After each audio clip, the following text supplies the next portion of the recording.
Renny Show is brought to you by Johnston Group, Vittorio Rossi, Trans-Canada Brewing, Lou Ferlin, Cambrian Credit Union, and Homefield. Hello, everybody. I'm Sean Reynolds from Sportsnet, about to be joined by Ken Weeb from Sportsnet. Together, we are Kenny and Renny, and this is the Kenny and Renny post-game show after a game that I'm reading the comments. I know people are fired up. I'll be honest with you. I think that's a lot better game for the Jets than the previous game that they won. I mean, you take a look at this, it's a grind fest. The New York Islanders, yes, I know they're a team that has been out of the playoffs until very recently. I know that after they picked up Bo Horvat, they didn't look like a team that was making the push that you would have expected from a team that went out and got one of the most prized possessions heading into the trade deadline. But they were 6-2-2 going into this last game. That's a far better record than the Jets had in their last 10 games. They've been playing good hockey, and like the Jets, they have a goaltender that's been red hot. Ilya Sorokin in his previous two games had faced, I don't know, it was in the neighborhood of 90 shots. He'd stopped 84 shots in his previous two games. So this was a team that was as capable as the Jets in net, maybe not as capable a scoring team, but what we saw from the Jets tonight was more along the lines of what we've seen from them lately, a team that has struggled to score at 5-on-5. I know there was a lot of people got upset with me in the last show, the way I was talking about that Jets victory. There were people who were saying it wasn't as bad as it looked, that Connor Hellebuyck really didn't face very many tough shots. We talked about it in the program tonight. I mean, there was 30 slot shots. There was no goalie in the entire NHL this season who had faced 30 slot shots in a game. That last game was the first time that it happened in this season. I mean, that was Connor Hellebuyck stole that last game. So what do you want to see from the Winnipeg Jets on a night like tonight? You want to see them come out and go and take over that game. And I always go back to I think it was the 2011 playoffs, where I thought that season the Vancouver Canucks were clearly the best team in the NHL that year. They were head and shoulders above everybody else. I thought they really needed to mess it up to lose to the Boston Bruins there. I didn't think they were going to. They did. But so many people blamed it on Roberto Luongo. But how many of the games that they lost, did they lose 1-0 or they didn't put up any points? And it's the one thing I've said time and time again is, like, you can't win a game 0-0. At some point, you got to go out and you have to generate some offense. So on a night tonight where Connor Hellebuyck lets in 2 goals, one of them I didn't think he had much of a chance on. The second one, both of them generated off of clear and obvious mistakes made by Winnipeg Jets players, which we will get into. We know that their head coach was upset about that. It clearly was a game of mistakes. One team that didn't make many and another team that just made a couple, but that was enough on this night. But this was a night where you would think the Jets would go out and find a way to push and go win a game for Connor Hellebuyck. And that's the concern here, because all these people who were upset with me last show for what I was saying about that game, and people who looked and, I still don't get. I still don't get the people who look at that last game by the Jets and think that that's the way that this team is going to do well, and that is an okay result, hanging your goalie out to dry and somehow winning that game. This is the reason why, right? This is the reason why. And the other part about this that I think is a little bit of fool's gold from what people were seeing in that last game. Yes, the Jets win that last game 4-1, but it's what I was talking about. The Jets, I think, do the rope-a-dope really good. If you saw our show and if you saw my show opening, it was all about the Jets and pulling off the rope-a-dope. But one of the things that I think makes the Jets really good in games like that is, A, they've got Connor Hellebuyck, which nobody else has, right? So he's going to keep you in games. But B, what happens when you can get a lead in a game like that, like the Jets did last game against the New York Rangers, is the offense that you get from that point on is basically offense built on the other team abdicating their defensive responsibility, and then you capitalizing on it. So while the Jets score 4 goals in that game, and it looks like they're very capable, and we've talked about it in the past as them being, opportunistic scorers, but what it is it's them scoring in an environment that I think is not likely to be around during the playoffs, right? You're not going to, the one goal Mark Scheifele scores, the backhand goal that he scores, if you go back and watch that play, I was saying this to someone uh, um, at some point today, he doesn't make a move. He doesn't, skate hard to hit to a hole. He glides. He passes the puck off and glides into the slot, and everybody just falls away from him, and he's left all alone. That's bad defense. That's not brilliant playmaking. That's bad defense. Tonight is more along the lines of what you can expect the Winnipeg Jets to have to contend against when they're trying to get into the playoffs, when things get, tighter and tighter towards the playoffs, but definitely in the playoffs. And it's another night where the Jets aren't able to produce 5-on-5, and they don't show up and win a game for their goaltender by outdoing another team that is not anywhere near as capable as the Jets are at 5-on-5, and yet on this night are able to come away with the victory. Yes, the New York Islanders are a desperate team. Yes, that was good hockey. I think that's a good hockey game. But if the Winnipeg Jets are who a lot of you think they are and say they are, they need to start playing like they are. And again, we go back 14 games. The Winnipeg Jets are the Winnipeg Jets are 2 games below 500 over their last 14 games, stretching way back into mid-January. You have to start wondering, is this who the Winnipeg Jets are? Is what we saw from them at the beginning of the year not the real Winnipeg Jets? And is this who the Winnipeg Jets are as the temperature is rising on the season? The Jets have a winning percentage over the last 5, bordering on 6 weeks. They have a winning percentage that is somewhere around what you would expect from a team outside of the playoff race, below 500. Like we're talking, like an Arizona Coyotes type team is what we've seen this team be in the last little while. Can they turn it around? I think they can turn it around. Is this team still going to make the playoffs? I still firmly believe this team is going to make the playoffs.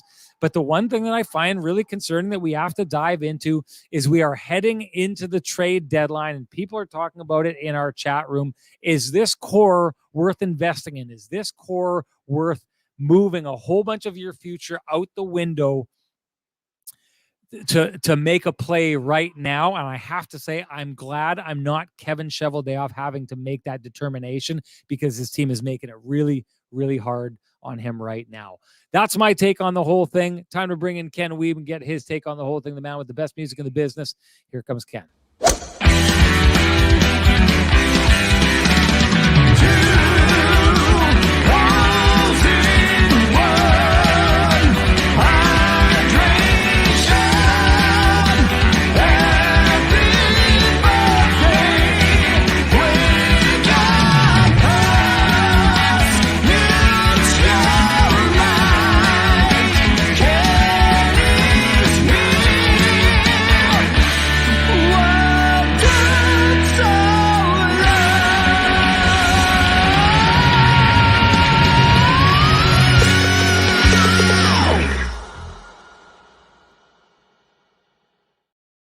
Ken, to me, it's a pretty tight game. And if you're sitting there and if you're the Winnipeg Jets, the game's up for grabs in the third period. I don't think that's that bad of a game. I think on any other night, if you take a look at this is you win some, you lose some. I think this is a you lose some night for the Winnipeg Jets. If you take away everything they've been going through in the past 5 to 6 weeks. But I'm wondering what you take away from this night, because when we talked to Rick Bowness after the game here, there was no excusing it. He wasn't happy. This isn't one of those nights where he was like, we were close. He thought there were some egregious errors made, and he looks like a coach who is more focused not on the idea that they won last game and that it was a close one tonight. And he looks like he's a coach more focused on the idea that this is a team that has really strayed quite far from what they were at one point in this season. Yeah, I mean, it's interesting. I mean, we know that the Jets are not playing their best hockey. I mean, since December, January, part of February, I mean, there were some very good stretches, but it's interesting. I mean, today the Jets' second period was, one of their best in a long time, and the Jets' second periods have been a big problem for the Jets during much of the struggles that they've endured. I agree with you. I think tonight, for the most part, their defensive structure was sound. But they had a couple of just, one coverage error, one, puck management issue, and, at the end of the day, that's all it took when, Ilya Sorokin is the Islanders' version of Connor Hellebuck. I mean, he's a guy who is in the Vezina discussion as well, and rightfully so. That's obvious. One thing we've been talking about on the show a lot, and it was available to all to see today. And I love the fact that Adam Lowry brought it up on his own. Third and fourth line's got to be better. I mean, there's no way to sugarcoat it. It's bang on. I mean, Lowry said that, he knows exactly that it's 31 games between goals for him. He hasn't scored since December 11th. He had 7 goals right out of the gate. He was on fire, on pace for 15, maybe 15 plus. And the well has gone dry, and he's not going to shy away from that. He knows that. I mean, he's got leadership. I mean, yes, he wasn't, pointing the finger directly at himself, but, that line checks well. We know that, but they also need to contribute. He said you can't rely on the big guns to score 3 or 4 every night. Right now, the Jets are struggling to get 2+ a night. I mean, with the exception of the other night when they had 4. Today, some of their generation was solid. At 5-on-5, there were some chances. There were some really excellent scoring chances, some nice passing plays, but they have gotten away from the greasy element at times. There's no doubt about that. And the fascinating thing will be, can they find it? I mean, I think that the Jets. I'm not saying this because of what happened today. I've been saying this for months. The Jets need to upgrade this roster if they want to win, or even one round. I mean, I think, could they win one round with Connor Hellebuck? Of course they could, but this roster needs an upgrade. I don't care how Kevin Cheveldayoff feels about his, if he feels he needs to upgrade the core or whatever else, that's neither here nor there. This roster needs a boost. They need an injection of, whether it's talent, whether it's a little bit of feistiness, whatever it is, some combination of all of those things.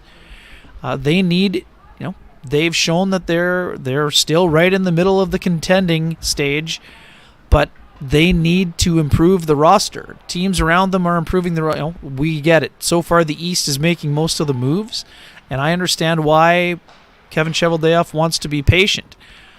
But this is the same thing I was saying before the Jets rattled off their winning streak, and you said I was crazy for thinking they needed a trade. I mean, they need to improve the roster. Now with Cole Perfetti's, next stretch of games being up in the air, I mean, I'm not sure. We'll dig into that a little bit more, but Rick Bowness says they're waiting for a doctor's note, essentially, to decide how long the timetable is and what it is. I mean, and again, in terms of, we'll dig into this too. I mean, mortgaging the future. I mean, what does that even mean? I mean, what is the mortgage? I mean, there is a price to be paid to upgrade the roster. I'm not saying sell the entire farm. No, of course not. But the Jets are going to need to give up some futures to improve both their present and their future. And that's what they're going to have to do. And if they just want to stand pat, I mean, I don't understand. I mean, it's not going to be any easier to make those decisions in the summertime. In fact, in the summertime, there will be harder decisions that will need to be made. That's why this trade deadline approach is going to need to be a little bit more on the aggressive side for Kevin Cheveldayoff. And I mean, he knows that. And of course, all GMs want to drive up the price. All the buyers want to drive. All the sellers are trying to drive up the price. All the buyers are trying to, temper the price. That's the way it works. The clock is ticking. March 3rd will be here soon. I'm not saying he needs to make the trade yesterday, but I think the Jets are playing like a team that needs a boost. And I agree with you, Sean. I mean, you could be the GM and look and say, why would I invest in that? I understand that, but you can't ignore the earlier version of the Jets either. I mean, it's harder to win in the second half. We know that. But there also was a long stretch of time when the Jets were playing very good hockey. But at the same time, they need to be better. There's no way around this. So the Jets weren't terrible, though. That's obvious also. It's not all doom and gloom, but the power play was excellent in the first one, and then they didn't get the job done when they needed an equalizer. At 5-on-5, the Jets didn't generate enough, and although they were much better, much better defensively than the other night, and also too, let's look at the rosters. The Rangers are they are one of the bordering on elite teams in the Eastern Conference. Okay, maybe they're not elite at this moment, but they have an elite goaltender and they have a lot of elite talent. So, and today's Islanders roster was lacking a lot of their biggest guns, including Matthew Barzal. So that the fact the Jets were better defensively is a compliment to them, but they weren't facing the same level of offensive talent. So, but the Islanders work extremely hard, and that showed up in the game, did it not? I'm not saying they outworked the Jets, but they certainly went toe-to-toe with them, even though they, some could argue they had, their rosters probably don't match up the way that one would expect. Anyways, it's going to be a very interesting time. Back to your point about Rick. Rick Bowness just said the Jets are ready for their most important game of the year, and this wasn't just a coach saying the most important game of the year is the next one. Rick Bowness knows exactly what's up. The Jets are 4 points up, and the Avalanche have 3 games in hand. So, although he still has incredible belief in this group and knows they can still battle, they're probably they're going to probably lose ground on Dallas tonight. They're leading, but he knows which team is coming and pushing them, and he also knows the difference between second in the Central, and being in the first or second wild card, where there are other teams very much in the mix. So, like I said, I don't think this was, I'm with you. The Jets improved in a lot of areas in the game compared to the other night. They didn't allow 30 slot shots, but they also weren't facing a team that was as, dangerous. What my concern would be if I were Rick Bowness would be that, it's great for the third and fourth line guys to realize they need to give more. But this was another one of the nights where, Sean, the Jets' top 6 needed to impose their will on the hockey game, right? Yes. That is another big element. It's great for the third and fourth liners to step up and say, hey, we got to do more and not, rely on the Stars. The Stars were shining on Monday night in terms of the offensive production. But this was a game where the Jets had some matchup advantages, and they weren't able to take advantage of those, at least in terms of the actual production. So there's a lot of things the Jets can do better. Nikolai Ehlers was very quick to say that. And at the same time, all the people saying in the chat rooms, folks saying the Jets are soft. The Islanders are a team that basically ran the Penguins out of the rink. That didn't happen to the Jets. They didn't impose their will physically on them. They never ran the defense through the end boards. They didn't make sure the Jets' skilled players were shying away because they were somehow scared of them or anything like that. There's nothing to do with that. Can the Jets be more physical? Certainly, but that wasn't an issue in this hockey game today.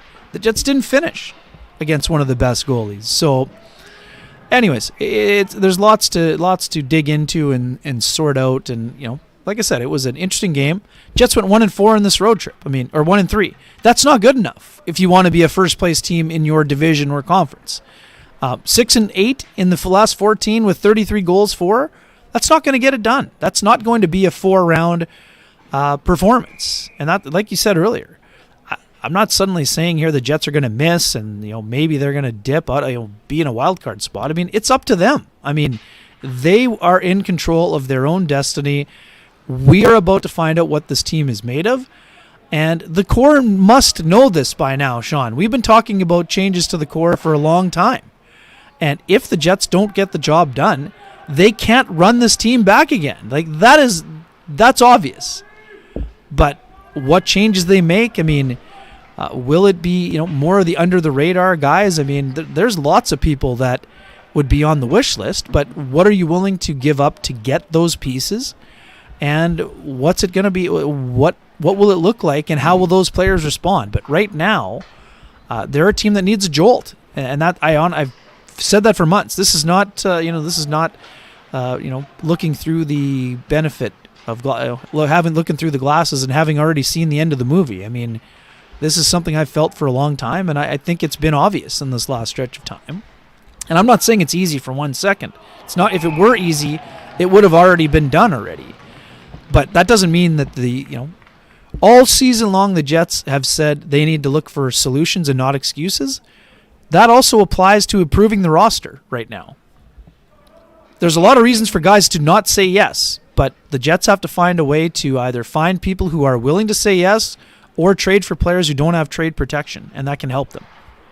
I just wanted to address something quick here. Running Man says, see, I told you the Jets play better and win when they're outshot. They didn't play better against the Rangers, and that game doesn't win you anything. To me, this is the fool's gold I was talking about. It's an argument I've been having with a certain segment of the Jets fan base for years. Those aren't good wins. I know it feels good. I know people love to see their team get pumped and yet come away with a victory. There's a little bit of a, stick it to you kind of thing to it. But this isn't true. And Running Man, if you think the Winnipeg Jets are going to get outshot and outchanced on their way to a Stanley Cup final and keep pulling the rabbit out of the hat, I'm here to tell you that is not going to happen. You said that this team needs a boost, Ken. I think that this program could use a boost. And there's one way I know how to give this program a boost. It's to bring out some of the awesome music that has been done for us on this show. Of course, I'm talking about making this a Sean's Headband version of the Kenny and Renny show. It's been called for by Noxie, who says, Sean, you're in Long Island. Get that headband going. I don't see the correlation between the two, but it's enough for me. That's all I needed to hear. Time to make this a Sean's Headband version of the Kenny and Renny show.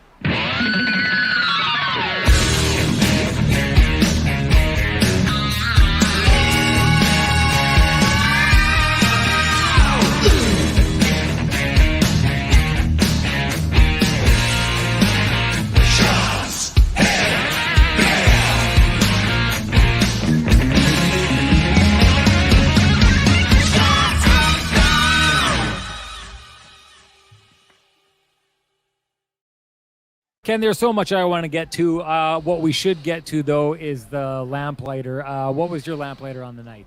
Suits first, my man. Oh, we want to do suits? Well, no, do this. Well, I'll get to the suits. Don't worry about it. Oh, I mean, I'm going to use the Ehlers goal just for the sake of the fact that the Jets needed to get something from their power play, and a guy that we've been calling for to be on the first unit is on the first power play, and he's been involved in the last 2 power play goals. So for me, it's the Ehlers goal. Just smart play, rips a shot high blocker. It was only, I get it, 5th goal of the season for Nikolai Ehlers, and he's had now 22 points in 22 games. I think he has another level to raise. I thought he was skating a little bit better. I think there have been times during this last stretch where I've been wondering about that. The legs from the sports hernia, it takes a long time to come back from a surgery like this, especially for a guy who is so reliant on his speed like Nikolai Ehlers is.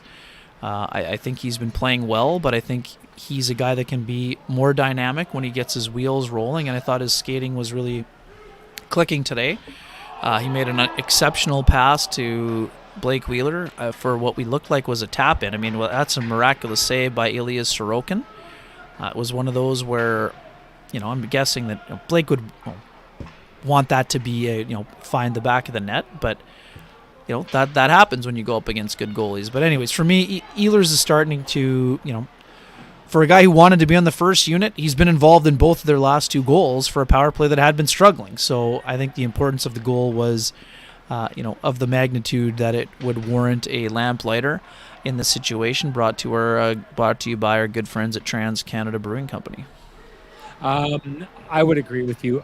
Wicked shot. The one thing that I would say is I actually thought that their power play looked really good tonight, and I thought Nick Ehlers was the main conduit to which they were going through. I mean, they were getting the puck over to him, and he was just doing that reload. And what I thought was really working, Gary Galley did a really good job of talking about how by him picking up the puck and racing down towards the net and having them respect the shot, that top guy in the box has to collapse down, and what it does is it turns them into a diamond. It turns the defenders from a box to a diamond.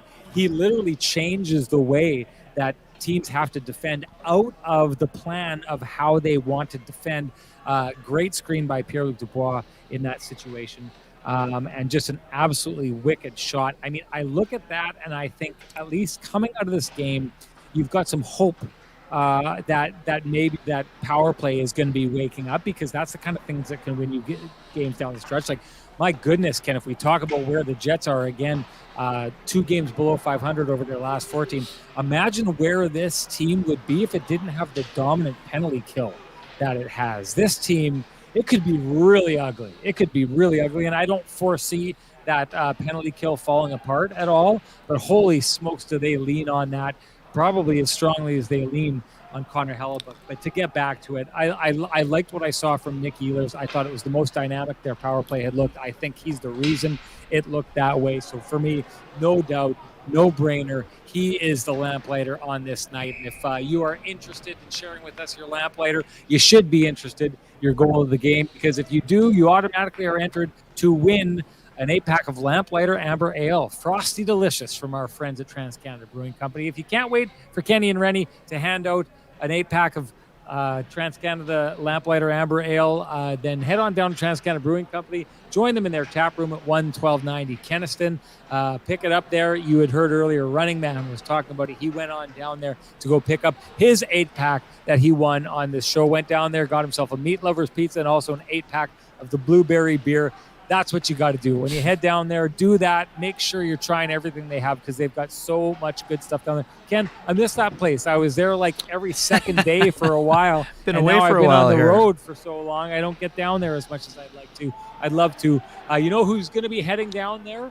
If they should properly claim their Frosty Delicious 8-pack of Lamplighter Amber Ale, that would be Hugh Wachenko, who is today's winner of the Frosty Delicious 8-pack of Lamplighter Amber Ale, courtesy of our friends at TransCanada Brewing Company, and you, Ken, and myself, Sean, Kenny, and Renny. All you got to do, Hugh, is direct message me at SN Sean Reynolds. Send me your full name, which I'm pretty sure is Hugh Wachenko, and send me an email. I can send you your voucher, and you too will have your own Frosty Delicious 8-pack of Lamplighter Amber Ale. You don't need to tell them Kenny and Renny sent you, because they're going to know from the voucher, but tell them Kenny and Renny sent you anyway. That's right. Then let's move it along and go for the Johnson Group Got You Covered play of the game. Oh boy, didn't really see a lot of got you covered on the ice. So again, I think I've done this one other time, and I know some folks are like, "Oh, it doesn't matter what you say," but I mean, Adam Lowry showed leader. We talk about leadership all the time. I mean, you don't need the coach to tell you that you need to produce more. So I do think it matters. I'm sorry. Taking ownership and being accountable matters. Of course, it is important to deliver the results on the ice, but we've talked about it, Sean. I mean, today, that third line was buzzing around the net. They had a couple of chances where they had 3 or 4 whacks at it. It looked like Nate Schmidt might score. Carson Kuhlman was involved. So for me, on a night where there wasn't a ton of having the Jets having things covered, I thought that Adam Lowry stepping up and taking the accountability for what we've been talking about and what we see. That to me was enough to warrant the "we've got you covered" play-ish of the game. I'm going to go way off the board with this, and I'm going to talk about. So, Ken, you and I had this conversation. I was at Madison Square Garden. It was the first game I've ever done in Madison Square Garden. Oh, amazing! I didn't even know that. How come we didn't get a picture? What's the deal? Come on. Why don't you tell me these things? The reason why is I was slightly underwhelmed. I was expecting something bigger, I have to say. I don't know why. But listen, crowd wasn't kind of where I thought it would be. The building wasn't kind of as big as I thought it would be. It was still great. It was great. It's got that feeling to it. But I felt like it was probably a little bit of an off night. And I guess a performance like that from Connor Hellebuck can do that too. But for me, this is my first game here as well at UBS with the Islanders fans. And I got to tell you, Ken, I was blown away in this building. I felt like I was in the friendliest version of Canada you could possibly be in. I can't tell you how many people stopped to talk to me in the audience here. Everyone seemed to be giving me the head nod and the wave everywhere I went. People with Jets jerseys were walking by. There was a guy who came over and said, "Sean, what are you doing here? It's not Saturday night." And well, he didn't know that we have national games because he was a Winnipeg-born guy who'd moved down here, but he knows who we all are because he follows the team. Wanted to talk about the Jets. In the middle of the program, I've got my earbuds in. My producer's talking to me, and he's gabbing away in my ear. Wants to introduce me to his son, all this kind of stuff. But I just have to say, I've heard great things about the hockey culture in Long Island. And I'll tell you this, Ken, we talked about this. I took the subway and the bus out to this arena today. Long Island, this area, Queens, is not what Manhattan is. They are two very different things. But you know this, Winnipeggers. People tell you the most special thing about Winnipeg is the people. I got to tell you, the people in this building, the Islanders fans, the security, everybody involved here. I talked with Bo Horvat after the game about it, and he was blown away by the same thing. There is a culture in this building, this brand new building, which it's sometimes hard to establish new cultures in buildings. And if you're interested, or if you want to talk to someone about that, talk to someone as good as the Bell Center is in Montreal. Talk to them about what it used to feel like in the Montreal Forum. New buildings can be tough to bring in a culture. I am sure that in the old building, the culture was even better, but hats off, headbands off to the people here in this building, the Islanders fan. This was one of the most enjoyable buildings that I've ever worked in. The people in it were phenomenal. They were highly engaged in the game, Ken. Didn't you think they were on the ref for the penalties? They were really, when there were penalty kills and, certain icings, they were all over invested in this game. The got you covered play for me was this fan who had their team covered here tonight in a phenomenal way, the way that we've seen in Winnipeg in the past. This is why you need to stay at the top of your game, Winnipeg Jets fans. This is why when you head down to Canada Life Center, you need to be at the top of your game, supporting your Jets, making that the crazy atmosphere we know it can be, because there's always someone coming rolling in. Someone told me this on TV at one time, Ken. You should, sometimes after you do hit after hit after hit, sometimes you won't go on looking your best or whatever. And someone told me you should always go on every TV hit trying to look your best. I know I don't achieve it very often, but you should try anyways, because you never know who's going to be watching, who's going to be looking, who's going to be experiencing you for the first time. Jets fans, get back into that building and absolutely blow the roof off that place, because you never know who's stopping by and who you are impressing as Jets fans, because I can tell you this, when you're at the top of your game, you are absolutely phenomenally impressive as well. That's tremendous atmosphere. Oh, sorry. Never mind. No problem. Go do your thing. I love the atmosphere, and I love the historical element of this year. I mean, I loved watching the people who grew up in Manitoba, even if you just love hockey and you weren't necessarily even hardcore Jet fan. You watch, we were rural people, so I mean, those days we didn't get to watch as many games as you would now. Yeah.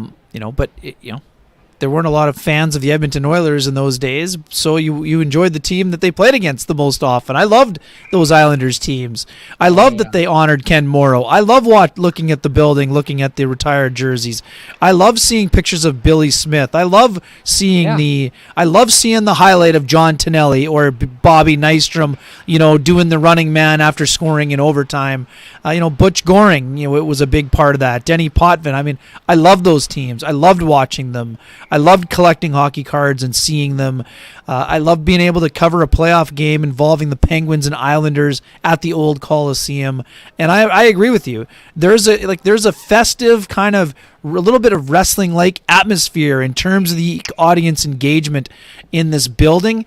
Even riding the Long Island Railroad up here today, like just talking to someone about it, how, Brooklyn was such a sterile environment because it wasn't on Long Island, or it wasn't in, technically Elmont. I love the fact that, players are into it, fans are into it. It's a fun barn. I love coming here, and I could not agree with you more. They're into the game. They're a knowledgeable fan base. And, it'll be fun at some point, whether it's this year or another year down the road. They're going to be a fun team to watch. Like when they go on kind of one of those roles, like when David Volek scored, and I hated the goal at the time because it beat the Penguins. But, series like that, I mean, La Fontaine, like the 4 overtime special on Bob Mason. Bob Mason in the pipes. I mean, it was a classic, I was, my parents were sleeping, and when LaFontaine scored, I woke them up with a big yell. I was a teenager who loved hockey, and I loved watching the Islanders, and, going into Brooklyn with, nice rink, but it was flat. It wasn't their rink. and the fans are kind of reclaiming that part of the identity. And I just love the way they've honored their history, and it was a fun night. Sorry, that's a long rant about someplace, but hey, you're a this is buffet an guy. organization that takes pride in what they do, and they're trying to get back to that team that had a lot of success, and I applaud them for it. They gave a shout out to Benoit Hogue tonight, a former Islander, right? Like, that's the way they do it. Great stuff. We've said enough. I know people are going to be antsy for us to get back to the Jets, as we should be. But first, I'm going to bring this up.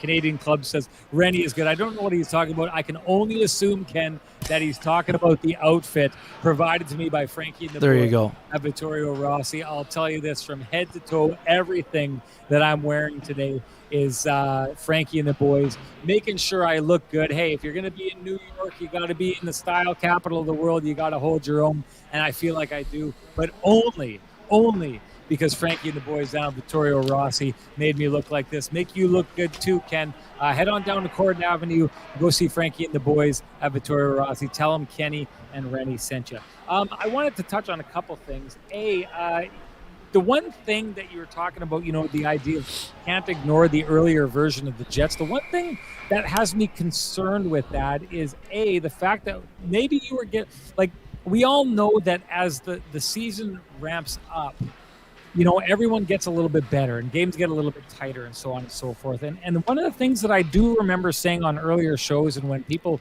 would talk to me from out of town, they'd ask me about the Jets and what they were doing so good.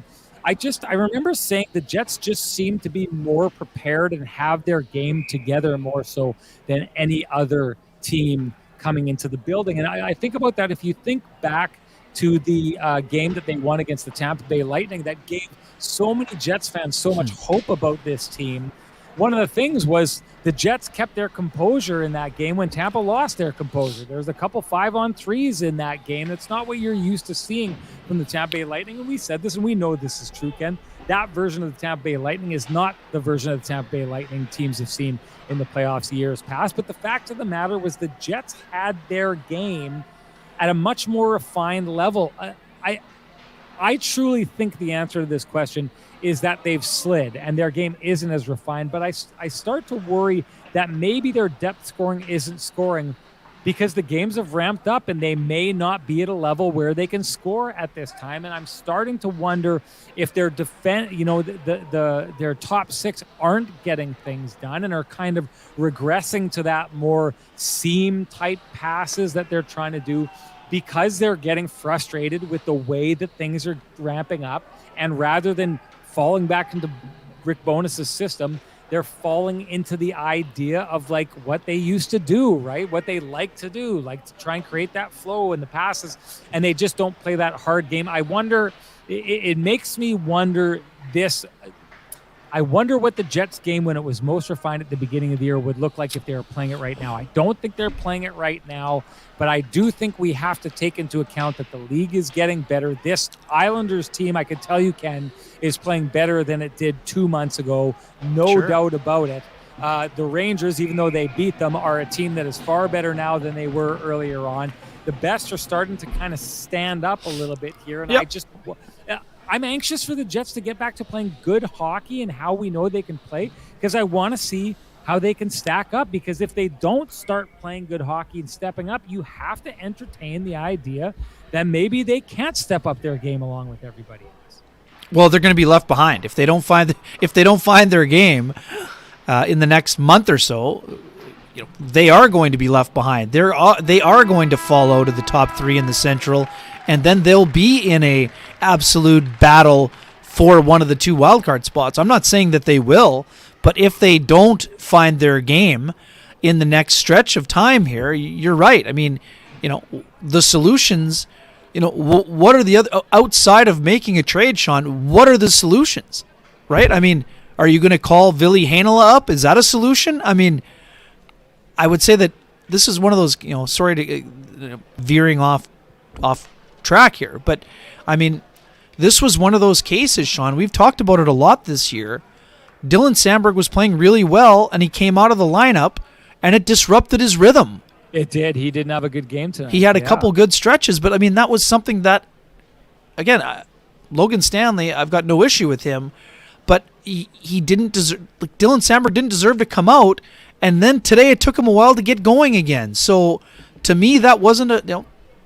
coaches make mistakes too. Rick has done a great job with this team, but I think that was a mistake. Just like not keeping Nikolai Ehlers on the power play was a mistake, and he's gone back to it now, and it's been working for them. We talked about ice time.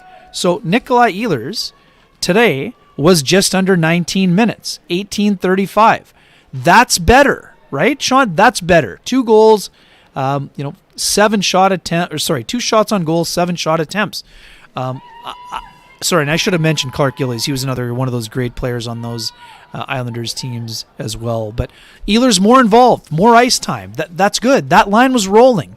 Some people are on Wheeler. Blake Wheeler had a couple of just absolutely glorious scoring chances. I don't think he was moving around quite as effectively as we've seen at various points of this year, but he still got himself to the spots to get good scoring chances. So there again, the Jets need better finish, but I could not agree with you more when it comes to whether or not we're going to see the Jets' best version of themselves, because we talked about this earlier. This was going to be something that took a long time, and the Jets were needing to improve over the course of the year. Right now, they're a bit stagnant in terms of they're not playing better than they were. I don't think this is I think that other previous version, they were playing better than this version right now, and it's something that they need to elevate, don't you think? I mean, They need to find it. Oh yeah, for sure. I don't know. It's funny because BA split here. Sometimes I just wonder if people you say something and they just tune you out entirely. He says the earlier version, the bottom 6 was chipping in. That's the difference. Check the games. We get that. We understand that. The point I'm trying to make, which seemed to entirely elude you on this here, is I wonder if this bottom 6 is able to score now that the games have ramped up. Yeah, we saw them scoring earlier in the year, but this isn't even an idea. See, I know Adam Lowry had one tonight that kind of that almost went in and just missed the side of the net. And I was thinking to myself, boy, oh boy, he's all around it. He just can't quite get it. But I'm not seeing, a ton of chances for Stenlund or Saku Menelainen or, Carson Kuhlman or anything like that. That's the point. You're saying the difference is that, just have the bottom 6 check back in and start scoring goals. But what if the bottom 6 can't? And that's when we get into, if that's the case, if the case is that the level of play has stepped up and the bottom 6 on the Jets just can't keep up offensively, and we know their head coach thinks he needs more from them, then Ken, we are most definitely right where you are saying that we should be, in that the Jets need to supplement this roster. If you do not have capable depth scoring, and the Jets right now, we don't know that they're not capable, but we do know that they're not producing at a level that is needed. If they can't do that, then it's time for Kevin Cheveldayoff to go out and get the job done and bring people in. But now we get back into the idea of whether or not this is going to be a debate.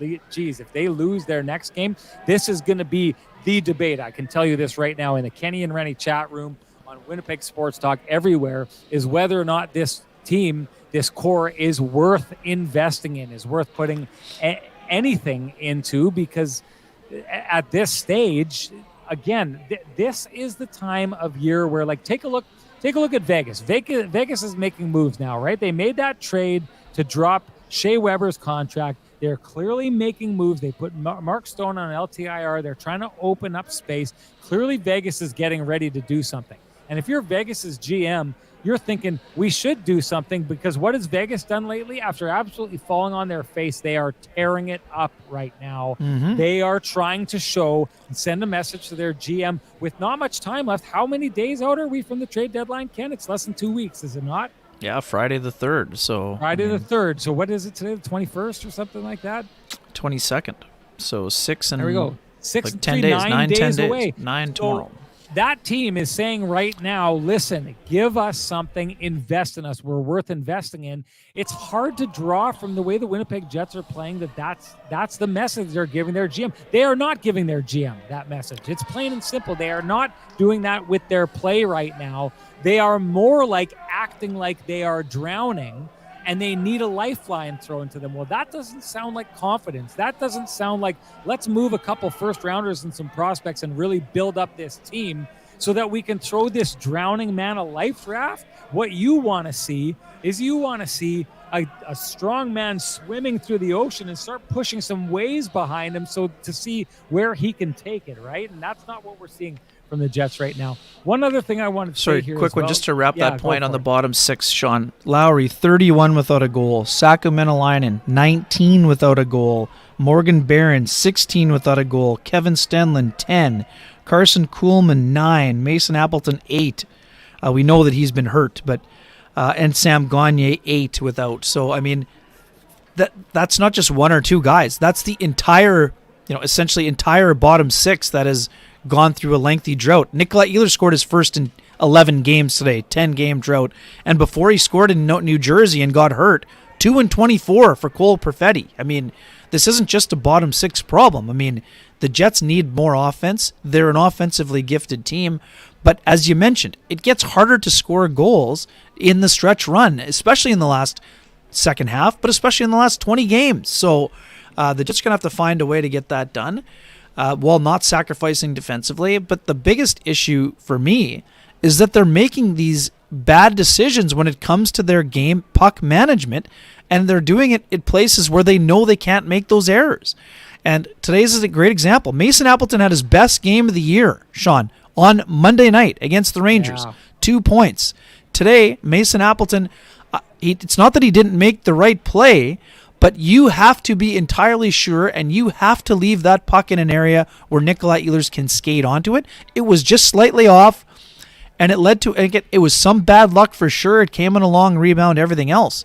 But if the coach shows confidence in you after you've played a good game, you can't turn the puck over at your own blue line, and you can't turn the puck over at the offensive blue line, especially in a 4-on-4 situation. It totally kind of turned things around for them. I'm going to move on from that. Sorry, we've talked about it. We just got to move on before we get going here. Why don't you give Lou a shout out before we do, though? Yeah, for the folks who may be in the real estate market, looking to buy, looking to sell, curious about what the house down the street is worth, or maybe looking to move into a new neighborhood, Lou Ferlin has got you covered, just like our friends at the Johnston Group, the OGs, Lou Ferlin from Royal LePage Dynamic Realty. You could reach him at 204-791-9971 or at the office, 204-989-5000. His email is lou@louferlin.ca. That's LOU at LOUFURLAN.ca, and Lou's website is www.louferlin.ca. Lou Ferlin, excellent realtor, excellent human being, and excellent supporter of the community, including our show, for which we are very thankful. Love sweet Lou. Okay, I wanted to move on to this point because I was looking at the way the Islanders played here tonight, and I took a look at the Islanders team, and they have nowhere near the skill of this Winnipeg Jets team. Yes, good goaltender, just like the Jets have. Really solid defense that's going to make you work for it, right? Which I think was the Achilles heel of the Winnipeg Jets on this night. But the Islanders remind me of the Jets when they had all those injured players and they had all the call-ups and that team was just grinding out wins. That's what we saw. To me, I'm going to say this. A lot of people had asked questions quite often when all the injured players came back, the Wheelers and the Nick Ehlers and all those kind of players, and had said, when are these guys going to hit their stride? And I would argue we've seen Blake Wheeler hit his stride a couple times since he's come back. And I think that how many points did Nick Ehlers have out of the gate when he first came back with this team? I don't think it's that they haven't hit their stride. I disagree with you on that front, Ken, that I don't think this is Nick Ehlers not getting back up to speed. But one thing that I most definitely feel like I see, skating, sure. I still don't think he's that far off. I still think when he winds it up. I didn't say he was far off. I just said that he's still dealing with something that has prevented him from getting to top speed as often as he was at times when he's at his peak. That's all. I think that there's been plenty of stretches. I just think there have been times where, whether it's wind or explosiveness, we're not seeing him as impactful, even though he's still having an impact. It's just because I think that his ceiling is that high. Yeah, fair enough. Sorry. Just wanted to jump back on this, though. The one thing that I think that we haven't seen from this Winnipeg Jets core after everyone came back, and I know, T. Will was texting me, and he was talking about how good the team played before all these guys came back. this team, before everyone was injured, was playing very much like they were when everyone was injured and all the call-ups were playing. That's the thing to me that's missing, is they haven't got anywhere near back to that grind game that we saw that the top six was playing before everybody got injured. And to me, that's the question. And it's also a question that I have of why we don't really hear Rick Bowness talking about that anymore. Rick Bowness isn't coming in and telling us, the four lines got to look the same. We aren't hearing the same kind of messages that we heard from him before. And I find that strange. And the reason that I find it strange is because it seems like that should be the goal. It should be getting that top six back looking like what the third and fourth lines look like in the grind in their game and scoring different kind of goals. And it just seems to me that there's almost been an abandonment of the system, or maybe that the coaching staff thinks that they're so far off on their system that you can't be preaching that system, because you've got to break it down and you've got to teach individual areas of the system to kind of build it back up to the whole. I think that the coaching staff thinks that the Jets not only are off their game, but they're somewhat far off their game. And this isn't a quick fix, and that we're not even in the process of the Jets kind of working their way back to it. I think the way that he talked, this is another thing we should talk about, Ken. Yesterday, and we talked about it on the program, Rick Bowness was not talking about Connor Hellebuyck saving their bacon and tried to make it seem like it wasn't that bad of a game. And then today he comes out and says, yes, he absolutely saved our bacon. And that was one of the worst defensive performances we've seen from this team this year. The messaging just doesn't seem as consistent to me as it did before, Ken. And I'm starting to wonder if that's because the Winnipeg Jets coaching staff is a little lost in how this team is lost, and a little baffled as to why they've taken this step back and don't seem to be following a blueprint that worked for them so well before, and don't seem to be working hard to get back to that blueprint. Yeah, I wouldn't go that far. Like I said, obviously Monday the Jets gave up too much from the slot. Today their defense was much more sound, but there's still, I think the bigger issue for the coaching staff that has them baffled is that they're making a lot of the same mistakes. I don't think it's an abandonment of the system. I just think that they're making a lot of mistakes that are preventable. All we've been hearing, or most of what we've been hearing, has been the talk of self-inflicted wounds, Sean. We've heard Rick Bowness say that after almost every game, and I don't think it's intentionally trying to take away from what the other teams are doing. But the issue is, why are there so many self-inflicted wounds? I think that's why the coaching staff is frustrated, because if you're drilling this down in your players all the time, why are they still making the same mistakes? I think that it's got much more to do with that than the fact that they're not playing to the system. And part of the issue too, earlier on in the year, the third and fourth lines, it was a compliment when the top lines were looking like the third and fourth lines, because the third and fourth lines were really rolling. And right now the third and fourth lines aren't getting a lot accomplished. There's still some good checking being done, but in terms of the offensive play, and that it was always, they wanted to look the same in terms of where they were positioning wise and all of that. But I just feel like this team right now is a little bit out of sync. I thought in the first period today it was okay, but I thought they were, I didn't find there to be the urgency that I would have expected from the Jets, given the circumstances that, Connor Hellebuyck saved their bacon on Monday. So usually the team wants to repay their netminder by playing better and making life easier. And yes, it was easier to a degree in terms of the volume, but they still made a couple of errors that still put Connor Hellebuyck in a bad spot, in terms of what they allowed. Simon Holmstrom basically was given a rebound opportunity that he just walked right in and roofed it. There were people in the, Sean, there's people in the area code, but how come that player is open? That player cannot be open in that spot, right? In the game, he cannot be open in a tie game and have a free lane to the net and roofing a shot in that situation in a tie game. That's to me is, like I said, I don't think the Jets have suddenly decided to play on their own one-on-one hockey. That's not what I'm seeing here.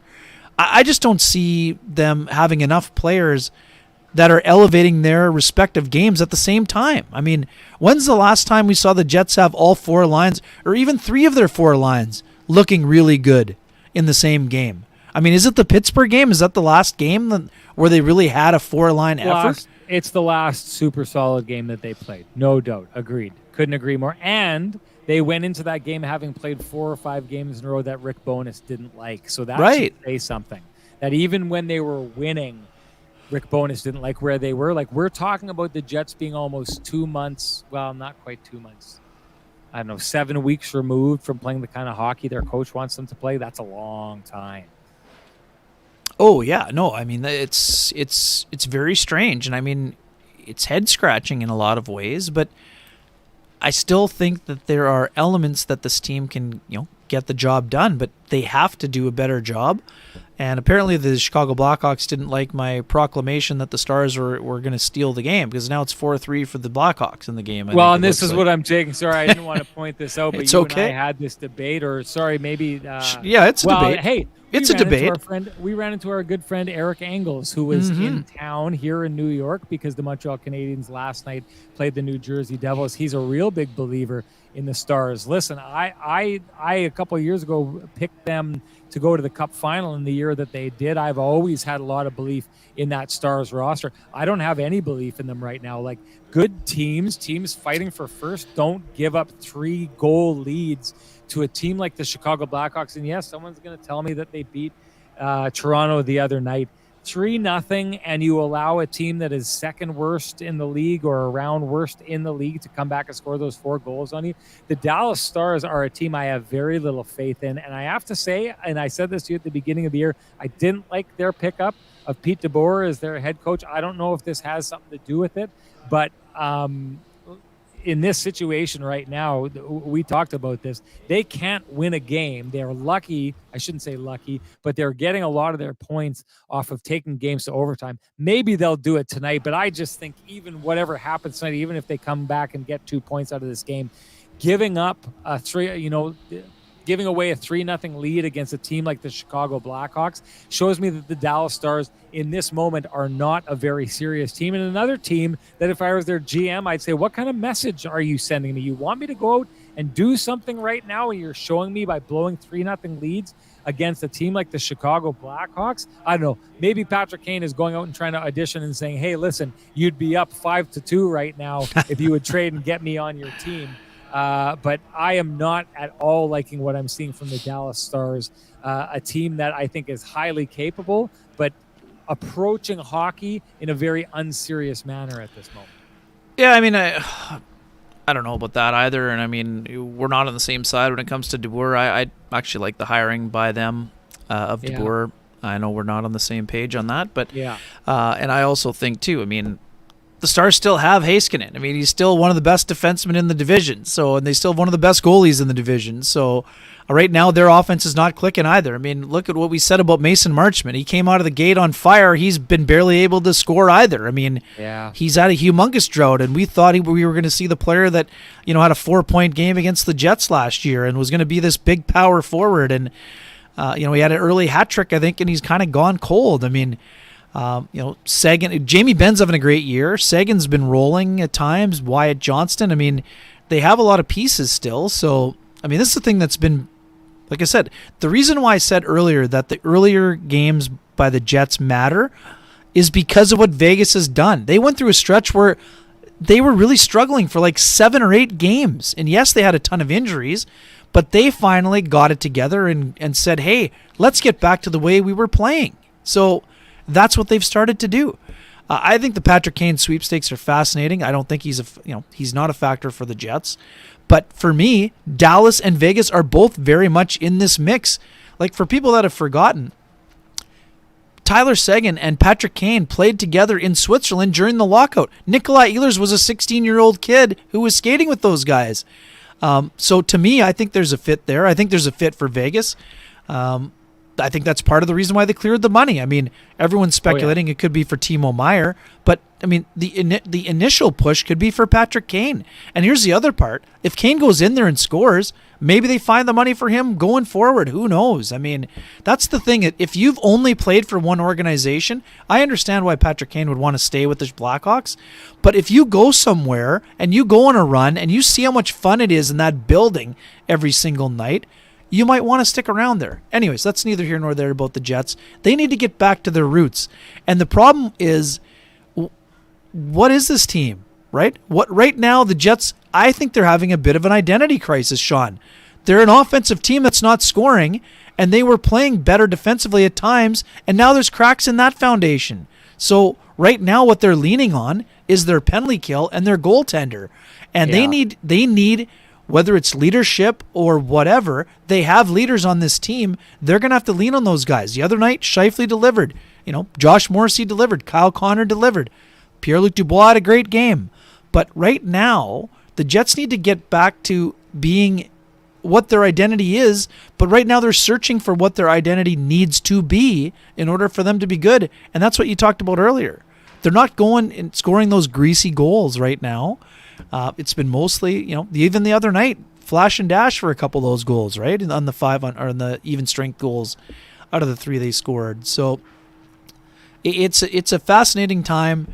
This is a team that knows what it's doing. You can't get to where they were by fluke or whatever. That's not that you just can't do that for that long a sample size. But right now they haven't been playing well enough. They know what they need to do, but they need to go out and do it on a consistent basis. Right now, the Jets have not been a consistent hockey team, and now it's up for them. They got 6 of the next 7 at home. The trade deadline will be here very soon. We're going to find out what they get, and we're going to find out what it means in the grand scheme of things. And I can't wait. I mean, this is one of the most enjoyable times of the season. And then the stretch run gets wild, right? Once the trade deadline passes, it's games every other night, most of them against great competition. And then you find out what a team is made of. Are they going to stay in the race? Are they going to fall into the wild card race? It's up to them. I mean, that's where we're at.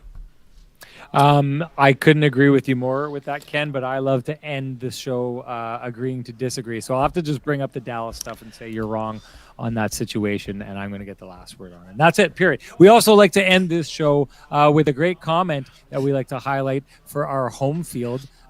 Dig deeper comment of the game. It's time to throw a spotlight on that comment and choose the standout comment for the home field Dig Deeper Award. And today it is going to go to SK. I love this. He's a late entry. He says, ha, ha, ha. The got you covered tonight is the Chicago Blackhawks. It sure looks like it's going to end that way. Kenny and Renny is going to end that way anyway, but I wanted to give a shout out to SK, who I know doesn't live in Manitoba. Alberta. I believe he is in Alberta. Might have a relative who can get the shovel, though. Maybe he's got a relative we'll or a buddy. It out, and if not, he can gift it to someone in the show. But thank you, SK, for your winning comment. And just like SK Homefield is always going to dig deeper to find the best marketing solution for your company, find out how at myhomefield.ca. SK, you've done it before, but direct message me at SN Sean Reynolds with your full name and also an email where I can send you your voucher for your very own trunk shovel from our friends at Homefield, and of course from Kenny and myself. Thank you very much, everyone. You rocked it tonight. Ken, you've been a beast on this road trip. Both you and I are running into travel troubles with the weather. Adventures. Let's call them adventures. Let's call them adventures. That's more fun. So we will be both back on Friday to cover the game, although it will be a travel day for us.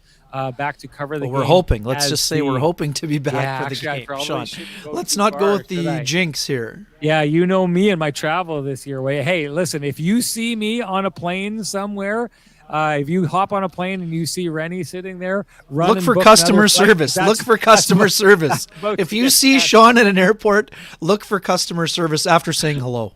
No doubt. After saying hi, Renny. Later, Renny. Yeah, exactly. That's a good one, Ken. Good stuff. Great stuff from our chat room here tonight. I'm going to end this the way I always do by saying if you appreciate the conversations happening in this space, then please appreciate our sponsors who fight to keep these conversations happening in this space for us. That's Vittorio Rossi, TransCanada Brewing, the Johnston Group, Lou Furlan, and Homefield. Thank you so much to them. Thank you so much to all of you. Travel permitting, Kenny and I will see you and chat with you again after the Winnipeg Jets play an all-important game. What Rick Bowness says is the biggest game of the year for the Winnipeg Jets as they welcome the Colorado Avalanche on Friday. Talk to you after that. Video. Yeah, and here comes. I was going to forget it too. This is one of those times I don't mind you doing that. See you later, everybody. The Kenny and Renny Show is brought to you by Homefield, Cambrian Credit Union, Lou Ferlin, Trans-Canada Brewing, Vittorio Rossi, and Johnston Group.